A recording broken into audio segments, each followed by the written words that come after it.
so much. It's a real pleasure to be here with you today. Benjamin Barber, an eminent political scientist, said, "I don't divide the world into the weak and the strong, or the successes and the failures.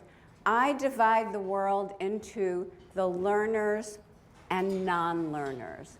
Why would anyone become a non-learner? We're born with such an irrepressible, exuberant desire to learn. And yet at some point, a lot of people become non-learners. Why? I will argue today from my research, the reason is an overemphasis on talent. It makes leaders feel as though they should be infallible, and it makes young workers, young, bright workers, unable to work through the day without an award.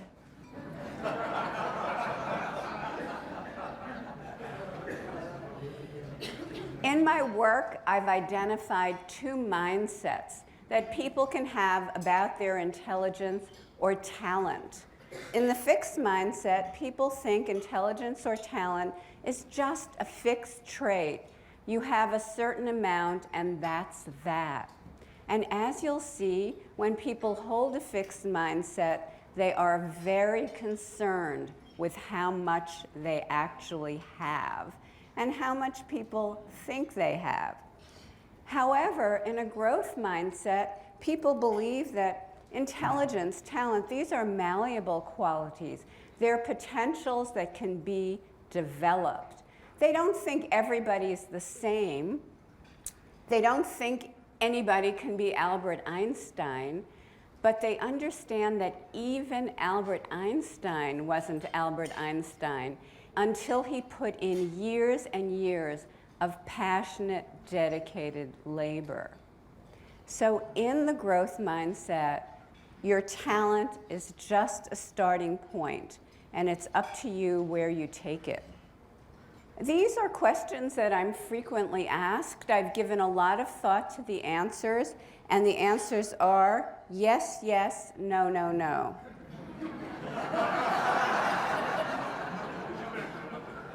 Just kidding. Which mindset is right? You probably know they've both been fiercely debated through the ages, but I'm very excited to tell you today that even in the last year or two, so much research from cognitive psychology and neuroscience is supporting a growth mindset. We are learning that the most fundamental capacity to learn, the bases of intelligence, can be taught, not only in children, but even in young adults, and we're hoping older adults as well. You also might be interested to know that Alfred Binet, the inventor of the IQ test, had a radical growth mindset. He believed, again, the most fundamental capacity to learn could be trained through education, and that's what he did most of his life. He'd be turning in his grave if he knew what Americans went and did with his IQ test, thinking they were using it to measure some fixed quantity. Which mindset is most popular? They're about equally popular. When we measure, about 40% of people consistently endorse the fixed mindset, believing that intelligence is just a fixed quantity, you can't change it. About 40% endorse a growth mindset, believing that people can cultivate their abilities and increase them. About 20% in the middle, non-committal, maybe a blend of both. Do people hold the same mindsets across different areas? Not necessarily. You can have one belief about your sports ability, another about your intellectual ability, another about your musical talent. But whichever mindset you hold in a domain has a great impact on your motivation in that domain. Are the mindsets related to people's ability? No, not originally. But what you'll see is that the growth mindset fosters the growth of ability over time. Can the mindsets be changed? Yes, and I'll talk about that at length later. How do the mindsets work? They work by creating entire psychological worlds where everything has a different meaning. We often study mindsets during times of transition. And I'll talk about school transitions, business transitions. These are times where there's great stress, there's great pressure to have the answer. And nowadays, it seems as though every day in our world, in our business world, in our political world, is a time of transition. So there's great stress, there's pressure to have all the answers on the part of leaders. But it's also a time when there's a tremendous need to learn and tremendous opportunities for learning. And what I'll show is that in a fixed mindset, the pressure to have the answers is paramount. But in a growth mindset, the pressure to learn and seize those opportunities is paramount.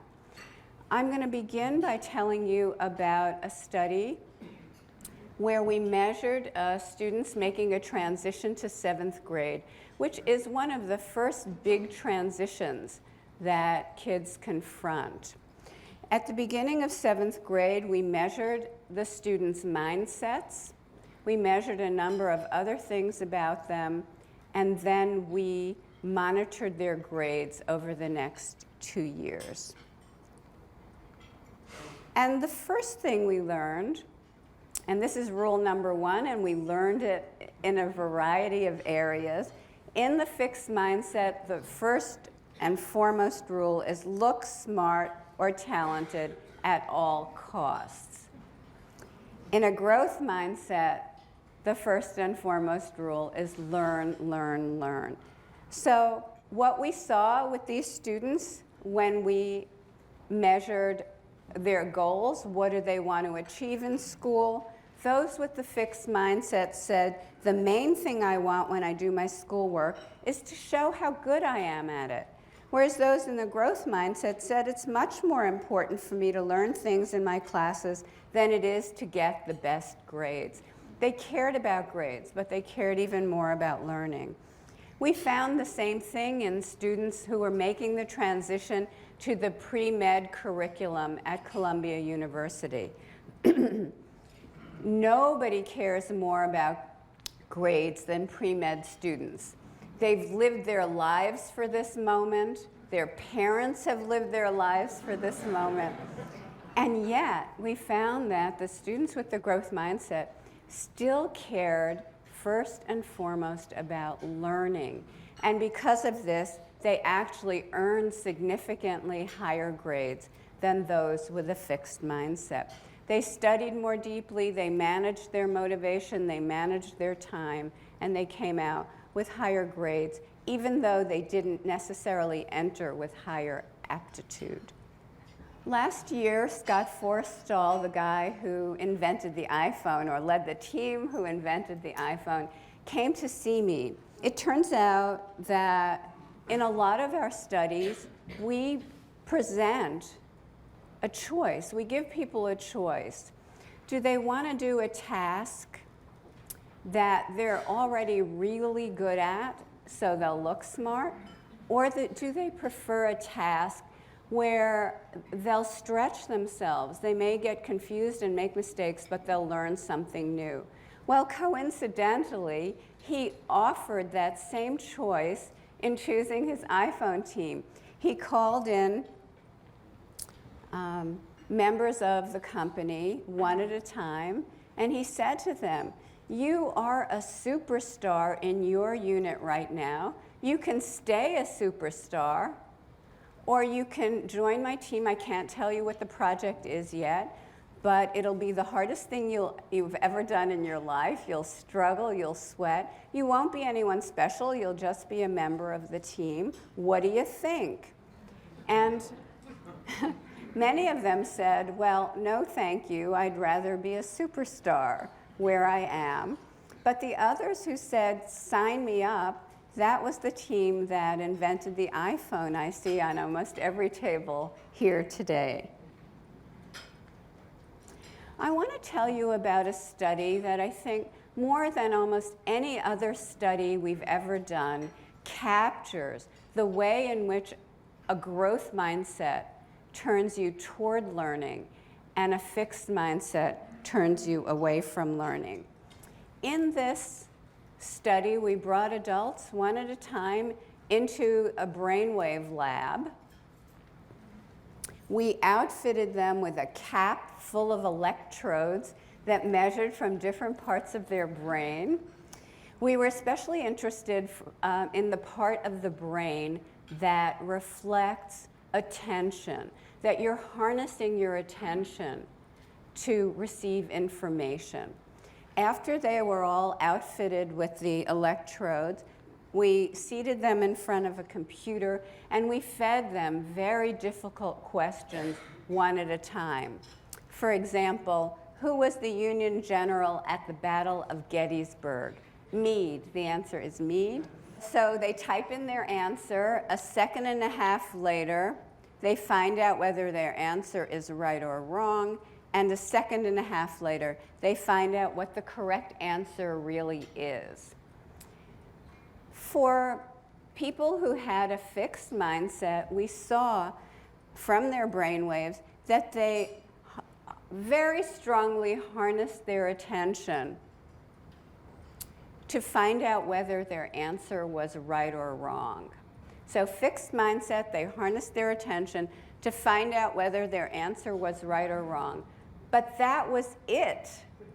They did not harness their attention to find out what the correct answer really was, even when they were wrong.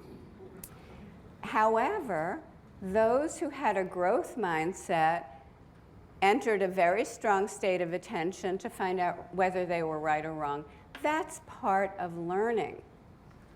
But they entered another very strong state of attention to find out what the correct answer really was. And they did that even when they were correct, because these are difficult questions. They wanted to solidify their knowledge. They wanted to think about that topic. Well, being psychologists, being psychological researchers, we didn't stop there. We gave everyone a surprise retest on the questions they got wrong. And now we found that people with a growth mindset scored significantly higher. They had corrected significantly more of their mistakes. And if you extrapolate that to people going through life, in one case saying, am I smart? Do I look smart? Am I smart? And in the other case, looking to learn, looking to correct their mistakes and enhance their knowledge. You can see how this would have a big impact over time. And let's look at a few examples in the business world of who's infallible. And what we see here is the recently infamous Richard Fuld. He blamed the news media, he blamed the government, he blamed the short sellers. He didn't blame himself. All his decisions, he said, were prudent and appropriate. In a recent study, Jean Liedtke and her colleagues chose 50 managers who had achieved breakout results, chose them out of thousands of candidates. And these researchers found that they shared one thing, a growth mindset. They had tremendous faith in their ability to change themselves and those around them, conviction that learning was the route to that, and belief in mutual influence and, above all, teamwork. One leader who exemplifies this is Anne Mulcahy, the CEO of Xerox. Xerox, when she took over, was under investigation by the SEC. She says, I had to be able to hold my own discussing accounting with the SEC. They were way in debt, $17 billion in debt. The creditors were calling it in. She said, I had to make presentations to 58 bankers who wanted their money back. She rolled up her sleeves, worked night and day to learn the basics of the finance, the accounting, so that she would understand what impact every decision she made would have on the financial well-being of the company. Recently, she said she got put on a Treasury Department accounting task force because she was one of the few CEOs who actually knew accounting. she learned every aspect of the company from top to bottom. Ironically, after 2 years of this kind of work, she opened Time magazine to find out that she was classified with Bernie Ebbers of WorldCom and Dennis Kozlowski of Tyco, two of the guys notorious for mismanagement, corporate mismanagement. This is a risk when you see to the fundamental health of a company rather than making an immediate splash on Wall Street. But we know from her subsequent results that her strategy was the prudent one. Which brings us to rule number 2. In the fixed mindset, people believe that effort is unnecessary if you have talent, and that if you have to exert effort, it must mean you're not really talented. So our students said in a fixed mindset, to tell the truth, when I work hard at my schoolwork, it makes me feel like I'm not very smart. This, I believe, is why many, many talented students and professionals hit a wall. These are the ones who have coasted along, brilliant, hearing from everyone how talented they are, looking down on the others who have had to struggle. Well, I'm here to tell you that at some point everyone has to struggle. Some of us will know how to do it and some of us won't. However, in a growth mindset, working hard is a value and effort is seen as a key. Those students with a growth mindset said the harder you work at something, the better you'll be at it. Who's right? Do geniuses work or does it just come naturally? Some of the most exciting work coming out of psychology is showing that the #1 ingredient in genius and great creative contribution is effort. Studies comparing talented people, those who make it to the top and those who don't, the difference is effort, deliberate effort, a passionate dedication to one's calling. And not just practice, but deliberately, not just capitalizing on your strengths, but addressing your weaknesses. This, over and over, is turning out to be the one thing that distinguishes geniuses, great creative contributors, from other very talented people who don't fulfill their potential. Rule number 3, in the face of setbacks, fixed mindset people conceal their mistakes or deficiencies. However, those in a growth mindset, their mantra is embrace mistakes, confront deficiencies. And the reason in a fixed mindset that mistakes are to be concealed is that mistakes equal a lack of ability. After all, if you were talented enough or smart enough, you wouldn't make mistakes. Our students in a fixed mindset said that after an initial failure on a test, a first test in a course, they'd spend less time on this subject from now on. I'd try not to take this subject ever again, and I would try to cheat on the next test. Ever wonder where cheating came from? And what I'm going to show you, and what we have found in study after study, is that the fixed mindset does not give a good recipe for recovering from setbacks. Setbacks mean you lack ability. Effort is aversive and ineffective. What if you still want to succeed? Well, to them, then, cheating seems like a logical route. However, students in a growth mindset said, I'd work harder in this class from now on. I'd try to spend more time studying for the tests. And as we monitored their achievement over 2 years, here's what we found. You need to imagine a dot here in the middle because they entered with exactly equal achievement test scores in math. But by the end of the first term, the two groups jumped substantially apart in math, and continued to diverge over the next 2 years.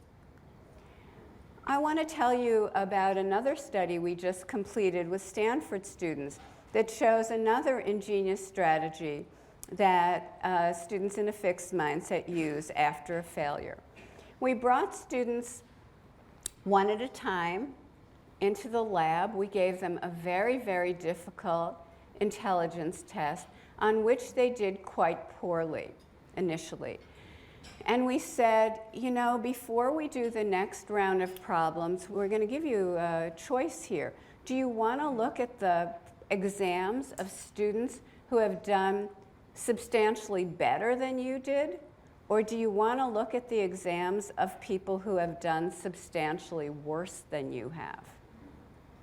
The students in the fixed mindset predominantly chose to look at the exams of students who had done substantially worse than they had. And we made sure that those exams contained no useful information about good strategies to use.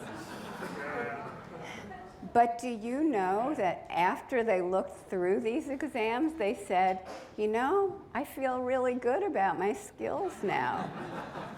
I feel like I'm really on top of this material.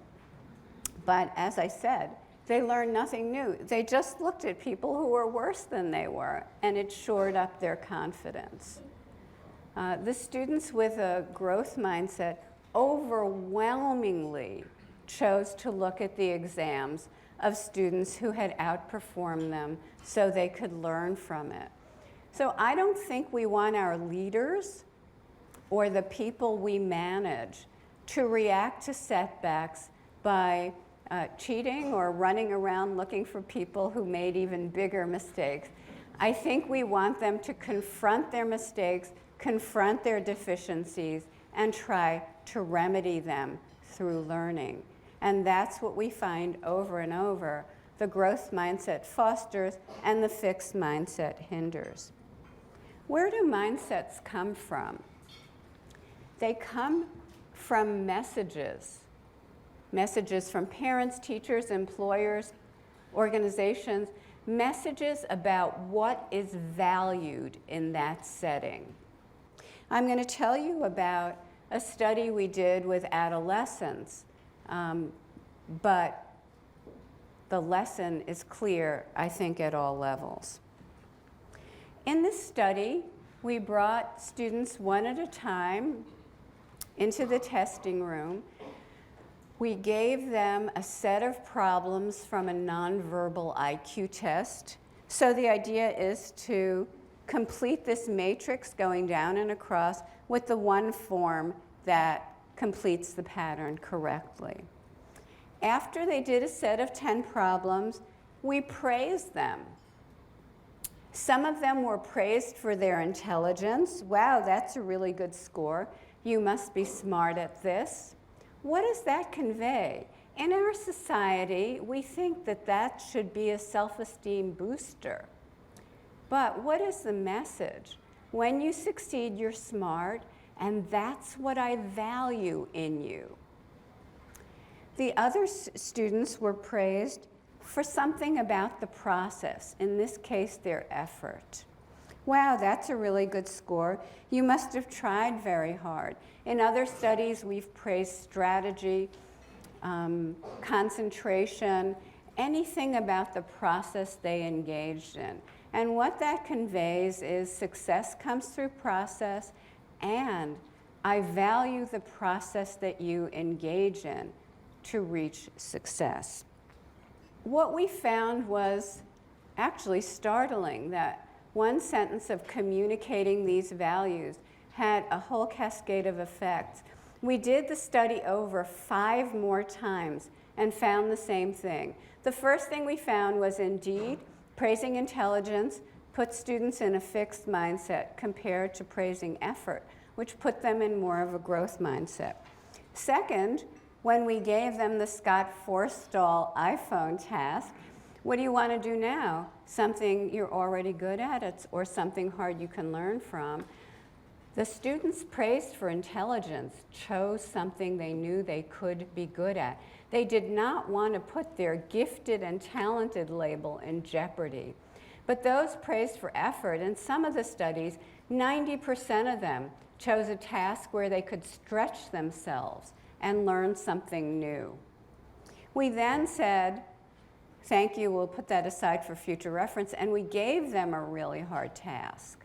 What we found was that the students who had been praised for intelligence lost their confidence because if succeeding meant they were smart, struggling meant they were not on these difficult problems. They lost their motivation, they didn't enjoy the problems anymore, and their performance over time plummeted. Whereas those who had been praised for the process maintained their confidence on difficult problems, they maintained their motivation. Some of them said they liked those problems the best. The red line represents those praised for effort. When we went to another set of moderately difficult problems matched to trial 1, you can see that their performance increased significantly and they were the best of any group, whereas those praised for intelligence were now scoring substantially lower on this IQ test. But the story doesn't end there. We told the students we're taking this study to another school. We think the students there would be interested in your experience. Don't put your name on this piece of paper, but write a few sentences about your experience. And we left a space for them to write in the scores they had earned. And what we found is that almost 40% of the students praised for intelligence lied. They lied about their score, and only in one direction. Whereas those in the effort-praised group and in another control group didn't. Only 12 or 13% saw fit to ameliorate their result. Now, these kids weren't liars. They were randomly assigned to receive intelligence praise. But the intelligence praise told them that being smart and talented was the coin of the realm, and they couldn't admit to an anonymously to someone they would never meet that they had, made some mistakes on this task. Again, I don't think that that's what we want in our leaders or in the people that they lead. Recently, we did a study with the Stanford soccer teams. We asked them to complete these equations. Athletic ability equals a certain percent natural talent and a certain percent effort and practice. We also asked them, what does your coach think? How much of athletic ability does your coach think is just a product of natural talent versus a product of effort and practice? And what we found was the more the athletes themselves believed that it was effort and practice more than talent, the better they did that season. But even more interestingly, it was a stronger relationship with what they thought the coach believed. Again, this transmission of values. The more the coach emphasized effort and practice over natural talent, the more they believed the coach emphasized that, the more they got the message, the even better that they did that season.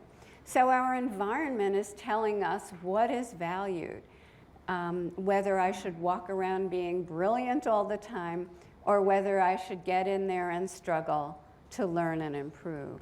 Once we learned that the growth mindset conferred benefits on people, we began to ask if we taught people a growth mindset, would they reap these benefits?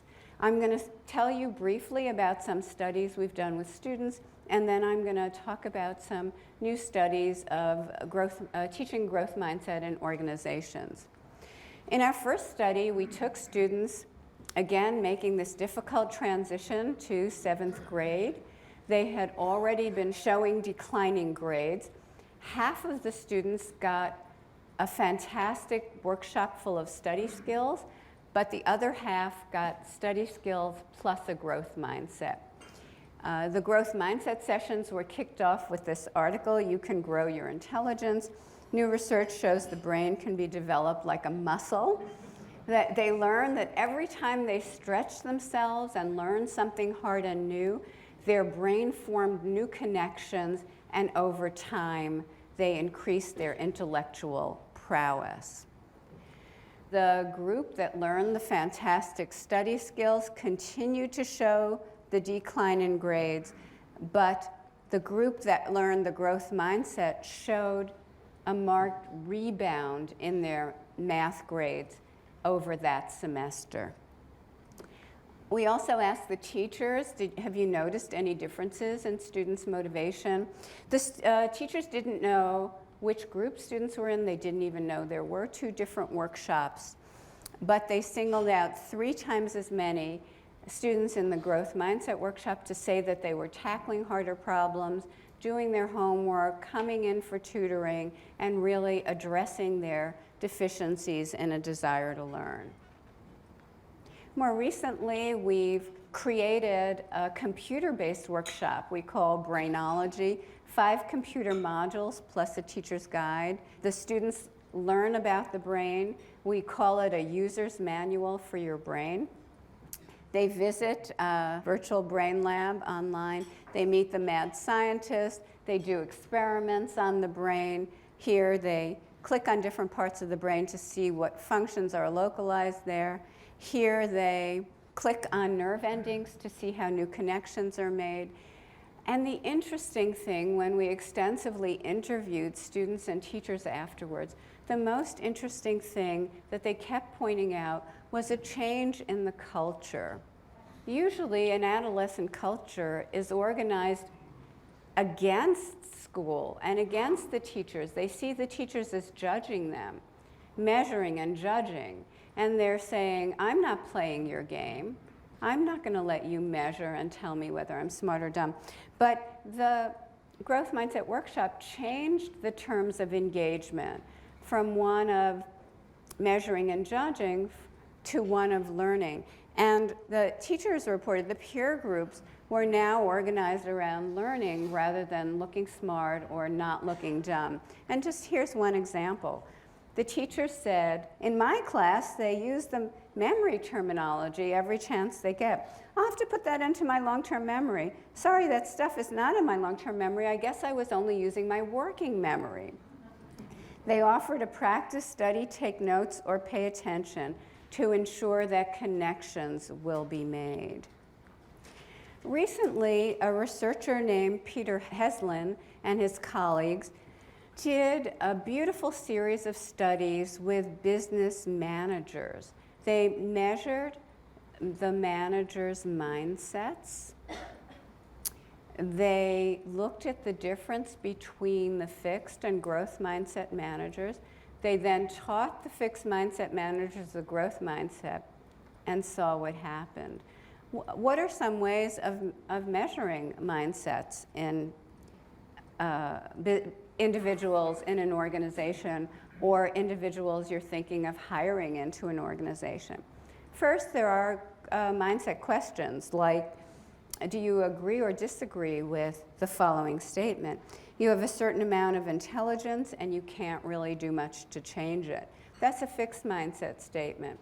A growth mindset statement would be anybody, no matter who they are, can substantially change their level of intelligence. Some CEOs have told me some of the techniques they use. They say to a potential recruit, what % of the skills and knowledge required in this job do you think you already have? And they think that those with a fixed mindset will say, well, 90 or 100%. But those with a growth mindset will say, I don't know. I don't have the job yet. I'm sure there's plenty to learn. I think I have the background. I think I can learn the skills, but that's a hard question. Except for engineers, I'm told. They always say they have all the skills. Another CEO told me that he says, you know, sometimes we have successes and sometimes we have failures. Tell me about a success that you had. Tell me about a failure that you had. And you see whether they talk about a failure that wasn't their fault or was someone else's fault, or whether they take responsibility and actually confronted a deficiency or a mistake. Another thing is to see whether someone you're interviewing focuses on their passion and dedication or their personal brilliance, all the awards they've won, all the greatness that is them.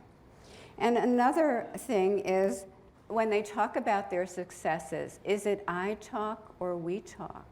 Were they a member of a team or were they the lone savior of their company or their unit? At any rate, Peter Heslin measured managers' mindsets with the mindset questions. And what he found in a series of studies was first, that fixed mindset managers could not take criticism. Their employees said that they did not welcome feedback. The second thing he found was that fixed mindset managers did not mentor their employees as much. After all, if people can't change, your job is just to pick the talent. Those who have it will succeed, those who don't won't. Mentoring doesn't come into it if people are who they are and they don't develop.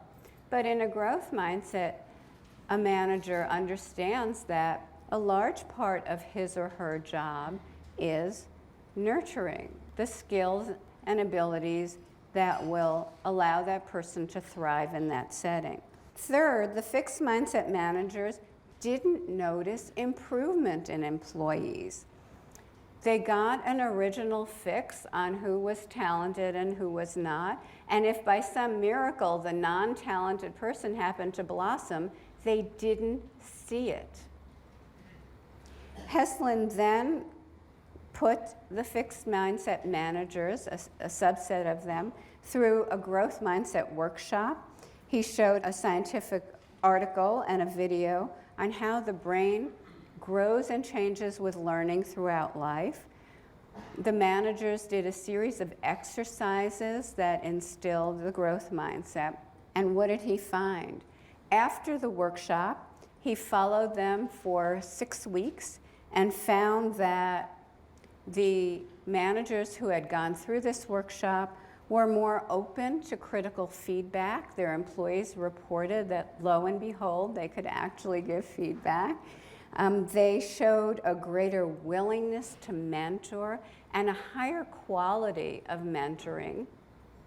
They also now were open to and able to see employee change.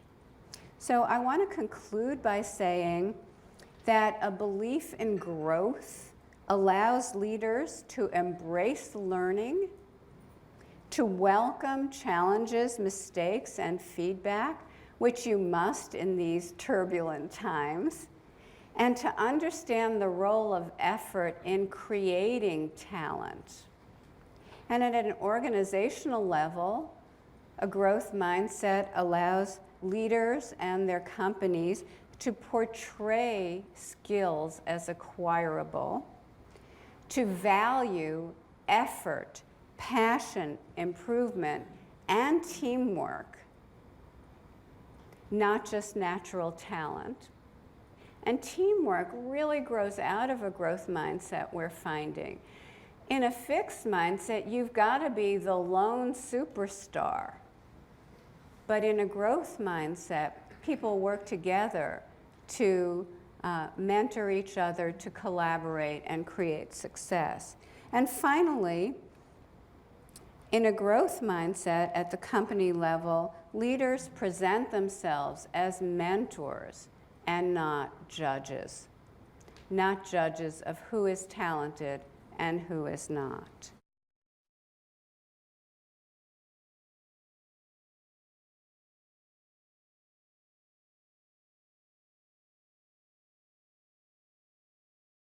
Absolutely. The praise work shows that focusing on the process, not to say that we ignore a bottom line or that we ignore productivity, but the appraisal process should focus on the process that the employee or the leader engaged in to shore up skills to benefit the company, and not to see a current performance as an index of talent or potential.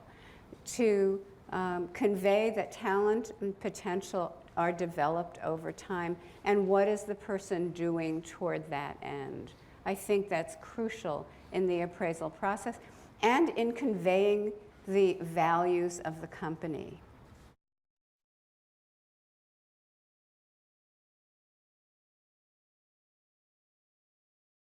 Not necessarily, but it may be that as someone rises in a company, there's more pressure to be infallible and to have the answers, to become kind of a know-it-all or stop learning. And in that case, maybe as we get older, we have to remind ourselves on a more regular basis to be humble, to understand that we're always in a learning phase. And again, especially in these turbulent times where change is coming at us a mile a minute, there's a lot to learn. We don't even know what it is yet. So I think that I would say, not necessarily that the growth mindset declines, but that we have to, whoever we are, be energetic to keep ourselves in it.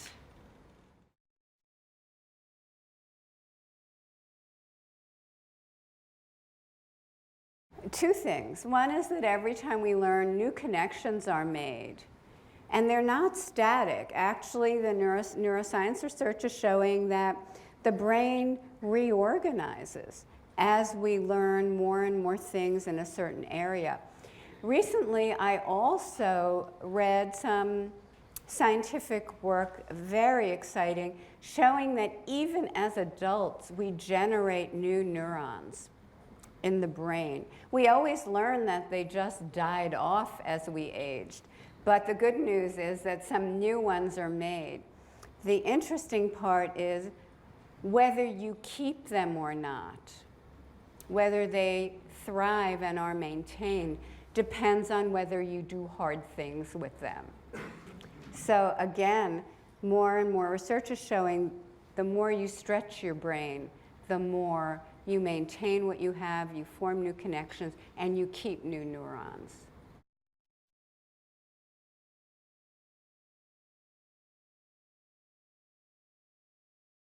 Yes, we find that the fixed mindset focuses you on short-term looking smart, whereas the growth mindset focuses you on long-term learning and preparation.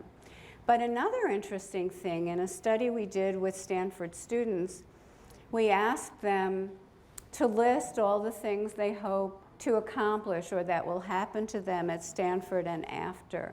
And then we asked whether, was this a wish or was this a plan? And the students with a fixed mindset said it was a wish.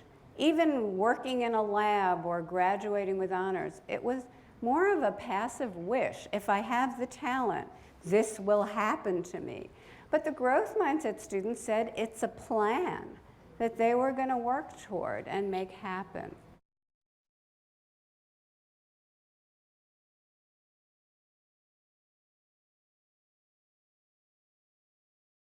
One message is that no test, no matter how important, measures your intelligence or your potential to learn.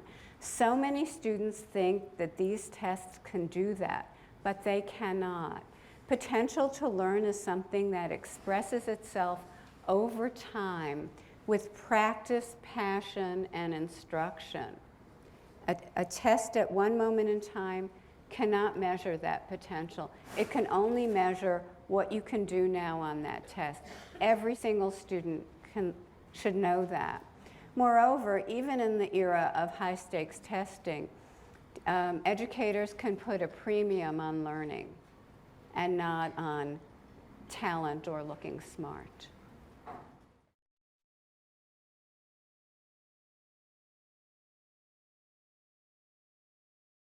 That's one reason I wrote my book. I wanted to get the word out to more than one person at a time. And there is a movement now in education to foster a growth mindset. There's a movement in sports to try to foster a growth mindset. Corporate leaders need to get the word out. I'm afraid that recently, many of our models have not been willing to admit mistakes, have always tried to look infallible, have always tried to defend what was done rather than learn and move on. We just have to we have to create new models who exemplify a growth mindset.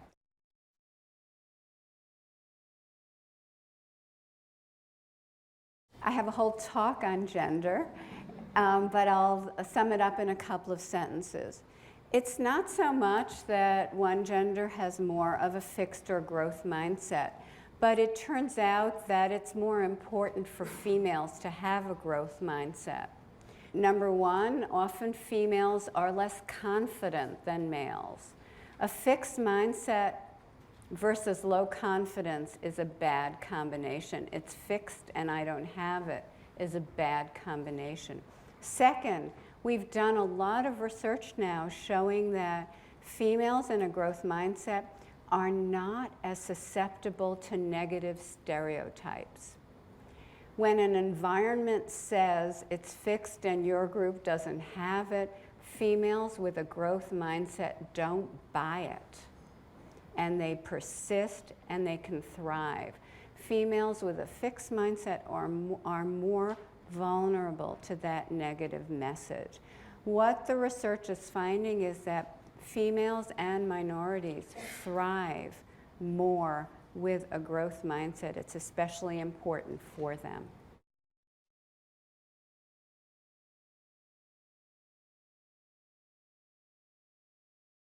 People can still profit from a growth mindset in schools, say, even if they have one at home. But many schools now are bringing parents in to educate them about the kind of messages, the process-focused messages they need to give to their kids.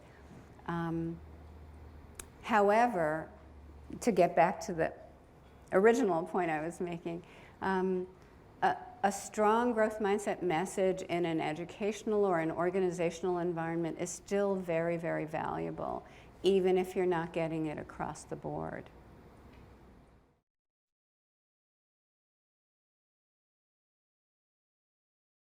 For simplicity's sake, I divided it up into one versus the other, but these are very dynamic states of mind.